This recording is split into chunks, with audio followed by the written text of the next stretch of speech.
This will bring joy to the world, or maybe just my dinner table. Either way, my baked camembert is perfect for those last-minute guests. It's a great centerpiece and a real crowd pleaser.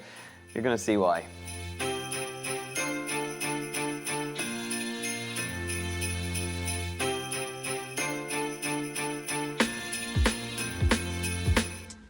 Take a knife and cut a hole in the top of the loaf. Remove the cap and pick out the bread from inside to form a cavity. Cut into slices, but only cut a few inches down. Twist the loaf and cut at an angle in the other direction. Now set the bread aside and roughly chop the garlic clove. Do the same with the rosemary and add it to the garlic.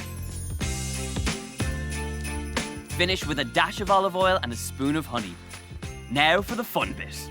Place the cheese into the hole in the bread, thinly sliced, and scatter the leftover pieces around it on the baking tray. Drizzle over the dressing and get it in the oven for about 20 to 25 minutes. Serve it on a large platter with a selection of delicious cheeses and charcuterie. This is a wow dish from start to finish, and your guests will be talking about it until next Christmas.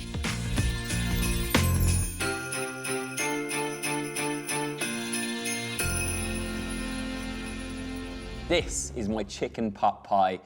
Guaranteed to spread festive cheer to all who taste it. Delicious.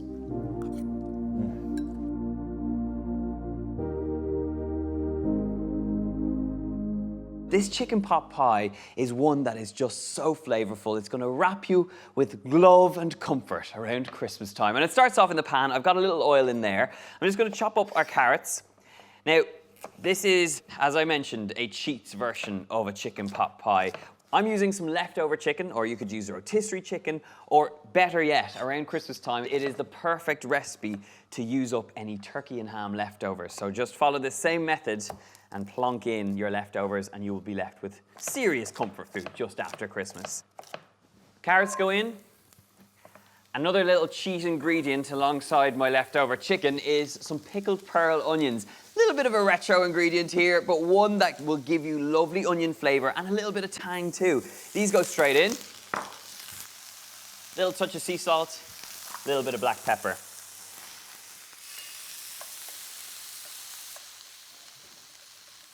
Now, carrots are softened down.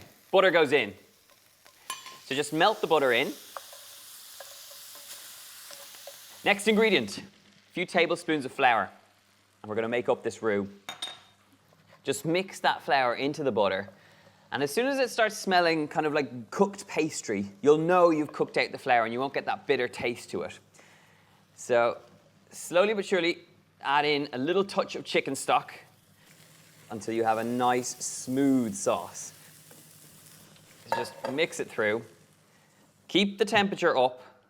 And to this, we're gonna add some frozen peas. It'll bring down the temperature a little bit, but you wanna bring this up to a point where it's nice and bubbling. A little pinch of salt and pepper. A hit of Dijon mustard, that sort of peppery bite. I'm gonna add some fresh flavor from some thyme leaves. I'm actually gonna leave these in nice and whole. Look at that, gorgeous. Stir those in, and then once you have this gorgeous sauce, it's time to make it even more luscious with a touch of cream. So just stir that in. Right, we're in a good place with this. I don't want to cook it out too much. I still want a little bit of liquid, so heat down. I'm gonna pop in our chicken, just shredded meat, and you can see how easy it would be to add leftover ham or turkey in here. Fold that through. Look at that. I mean, you could eat that without any topping. It just looks gorgeous. Right, we're gonna leave this to cook away while we make up our dumplings. Now, I know a puff pastry lid is traditional here, but this is a much easier little method, especially because we're going for the one pot action. I've got 4 cups of self-raising flour. To this, we're going an entire pack of butter. Just chop this into nice little cubes because I'm gonna rub this in. Get a little salt and pepper in there and just rub that butter into the flour. You're just looking for a sort of consistency of like wet sand. This looks just about perfect. So degunge the hands a little bit. We're gonna add a few tablespoons of water just to bring it together. And a key ingredient to these dumplings is a little grated cheddar. I've got about half a block going in here. Even if you didn't want to make these as dumplings to top this chicken pot pie, they make a lovely savoury scone baked off by themselves. Cheese in, good Irish cheddar. And then for a little hit of freshness, just pick off some thyme leaves in here. So get your hands in there and just press this into a nice stiff dough.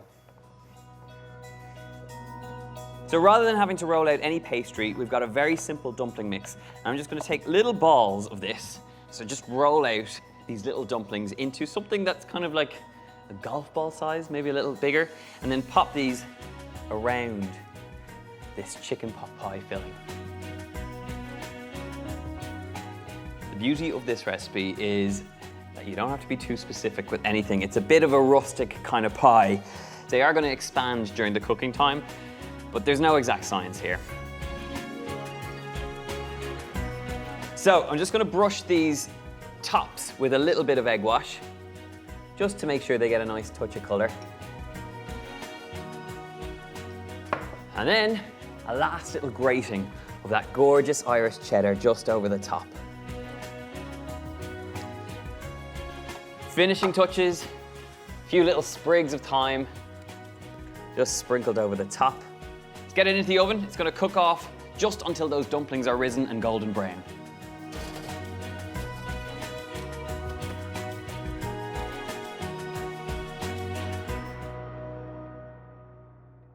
I mean, come on, look at that, bubbling around the sides. Bring this to the table around Christmas time, cold winter nights.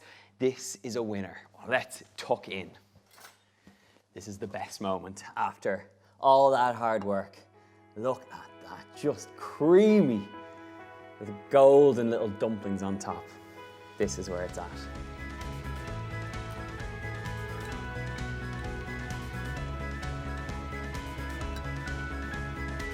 I mean, tiny amount of effort gone in. Simplified meal in minutes. Perfect for around Christmas and great for using up the leftovers. Enjoy.